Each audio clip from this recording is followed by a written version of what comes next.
inta in ka badan baad qaban kari lahayd oo aad ka gaabisay muddo yar gudaheeda insha Allah ku soo afjari doonaa cadawgan dadka dhibay inaad go'doomisaan mararka qaarkoodna aad ku duushaan ficilada noocaas oo kale marka la eego madaxweyne ma wada un muuqanaynin nin la soo baxaya dhaqamadii waxa way kaliya taliska kale mana aqbalayno in loo isticmaalo dawlad goboleedyadeena doorashadan adi ahaan is soo sharxi doonta ra'iisul wasaaraha oo kalena ma noqon doontaan waxa way sida hadda team u tihiin inaad team uga soo wada qayb gashaan doorashada soo socota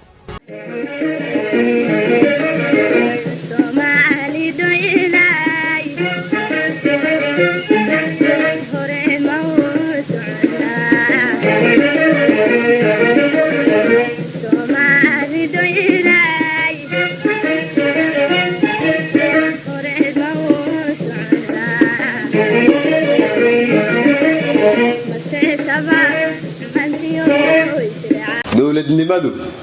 waxay tahay waxaanad soo bandhigteen inaad ka dhabaysaan dawladnimadu waxay tahay su'aalaha adagoon isweydiinayno inaad ka jawaabtaan dawladnimadu waxay tahay gudoomiye ku-xigeenku sida uu sheegay waxaan la dhisay idinka la idin dhisay aniga iyo isaga iyo qadiijo waan ka soconnaa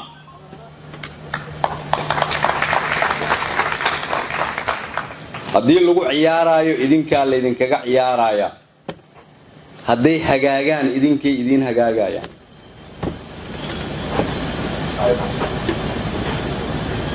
hadafka dawladnimada marka haddii aad ka shaqaynaysaan waa la idin tilmaamaya waa fududahay kow waxay tahay in cidda milkiilayaasha dalka ka ah codkooda taladooda ay noqoto mid lagu khasban yahay in la dhageysto si loo dhageysto waa in milkiilayaashu ay fahmaan marka hore inay milkiilayaal yihiin markay fahmaan kadibna sida ay lahaanshaha uga dhabayn lahaayeen inay fahmaan macnaheedu waxay tahay waa inaad u abaabulan tihiin si qarannimo ah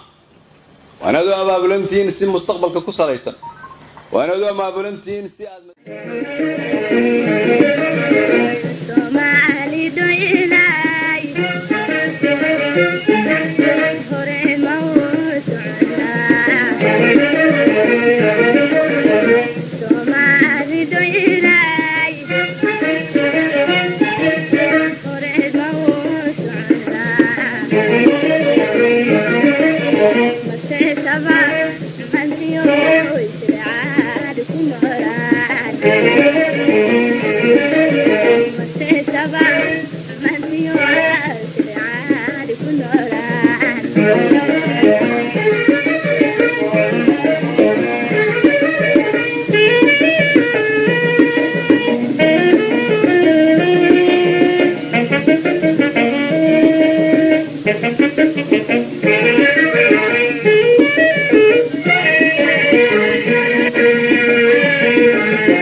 Yeah.